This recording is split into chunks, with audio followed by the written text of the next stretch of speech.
Olá, estamos mais uma vez trazendo a você a Evangelioterapia com Jesus. Desta vez com a participação dos artistas Carlos e Larissa Bereza, pai e filho.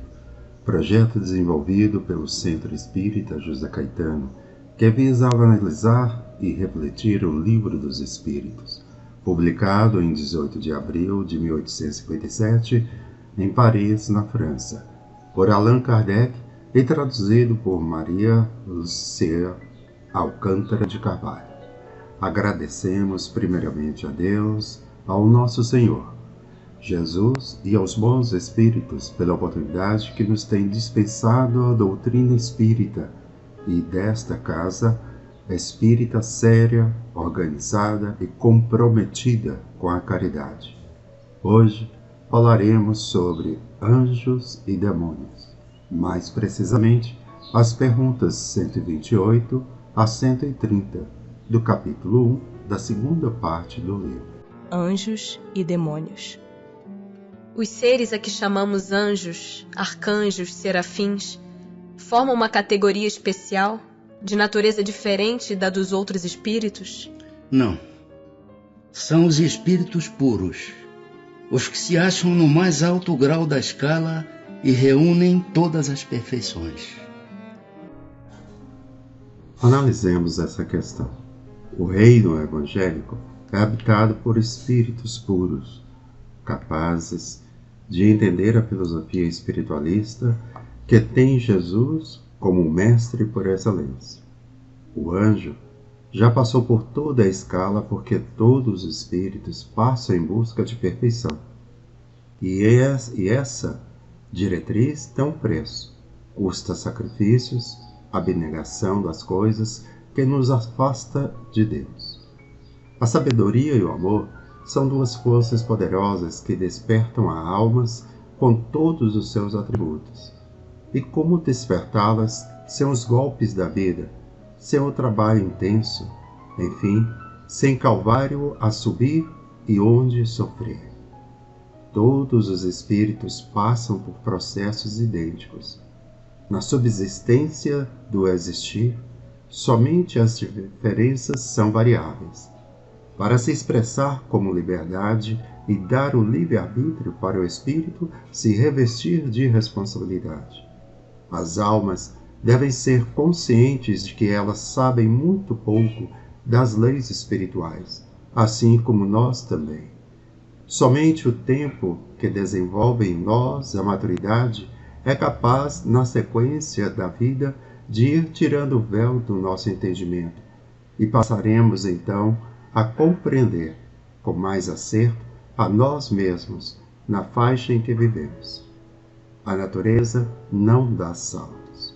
A sabedoria de Deus é infinita, e como o seu amor se perde na eternidade do tempo.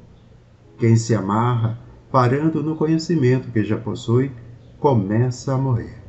Essa é que é a morte do espírito, temporária, porém, até despertar em seu íntimo o entusiasmo pela vida, por saber mais e o anseio de amar. Todos caminhamos para a perfeição espiritual, queiramos ou não. Esta é a lei, redigida por Deus e aplicada na extensão infinita da criação. O mundo interno da alma pede reformas urgentes. Anjos e demônios são todos nossos irmãos, que o tempo haverá de reunir em um só paraíso. Os anjos hão percorrido todos os graus da escala? Percorreram todos os graus, mas do modo que havíamos dito. Uns aceitando sem murmurar suas missões, chegaram depressa. Outros gastaram mais ou menos tempo para chegar à perfeição. Vamos refletir sobre mais essa questão.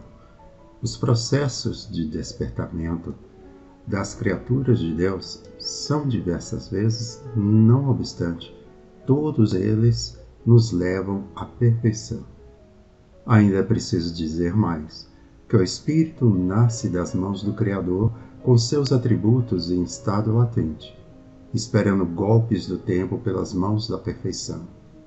Podemos comparar a linha evolutiva dos espíritos, desde a sua formação à angelitude, como as vidas humanas, desde o berço ao túmulo. As diferenças são enormes entre os seres humanos, diferenças estas que partem da maturidade, que nunca é igual, do tempo de vida de cada ser. Os espíritos, igualmente, são assim. Eles se diferenciam pelo tempo.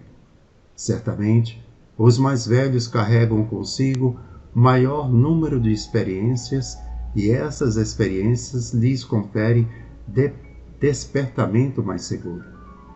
Não negamos o livre-arbítrio de todas as criaturas de Deus, porém, não podemos nos esquecer das suas limitações em todas as direções em que foram chamadas a viver. Os espíritos saem de Deus em forma de energia divina, dotados de todos os poderes que pulsam na sua intimidade, como sendo segredos da divindade, e percorrem todas as estações de aprendizado.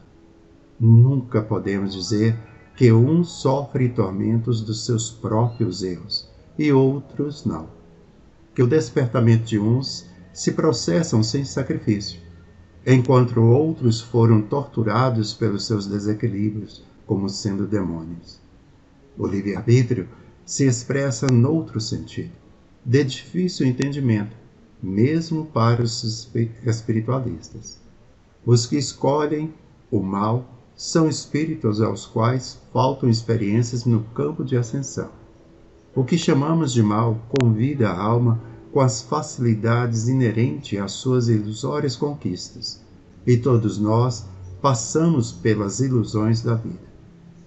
Como precisamos da teoria para que comecemos as práticas, ninguém toma água sem primeiro ter sede, nem como sem apresentar a fome. E pessoa alguma veste sem primeiro estar nua. Como não passar pelas experiências para depois vivê-las? Ninguém parte de Deus retamente, sem nenhum problema. As contradições, nós mesmos é que as criamos, para nós mesmos as resolver, assegurando o próprio mérito no coração como sendo o esforço da boa luta. Sendo errônea a opinião dos que admitem a existência de seres criados perfeitos e superiores a todas as outras criaturas, como se explica que essa crença esteja na tradição de quase todos os povos? Fica sabendo que o mundo onde te achas não existe de toda a eternidade, e que muito tempo antes que ele existisse, já havia espíritos que tinham atingido o grau supremo. Acreditaram os homens que eles eram assim desde todos os tempos. Analisemos mais essa questão.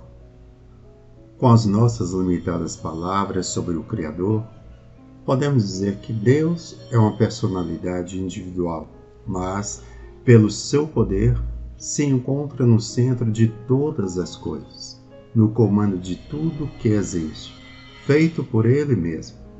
Deste centro de luz inconcebido e inexplicável, desprende-se energia em todas as direções. E se esse é o termo, podemos dizer que desce a essa vida em um transformismo sem paralelos, orientada por leis que o tempo executa. Isso por milhões de séculos, para depois subir em direção ao Criador novamente, enriquecida pela individualidade, despertando todos os valores que a bondade divina estatue no centro de todas as coisas. Descida e subida são, pois, a marcha de todos nós para a glória de nós mesmos. O reino dos demônios é a ignorância, e o céu dos anjos a sabedoria e o amor. Entretanto, todos são filhos do mesmo Deus. Trilharam pelos mesmos caminhos da eternidade. É neste sentido que Jesus, referindo-se aos 10 mandamentos, sintetizou-os em 2 apenas: amar a Deus sobre todas as coisas e ao próximo como a si mesmo. Deus é supremo Criador, e o próximo é toda a criação. E os dois mandamentos se fundem em um só, como amar a Deus, desprezando o que Ele fez. Descida e subida são trajetórias indispensáveis para a alma, para a própria vida, e não devemos perguntar ao Senhor o porquê disso. Se Ele é todo sabedoria, certamente que sabe o que faz.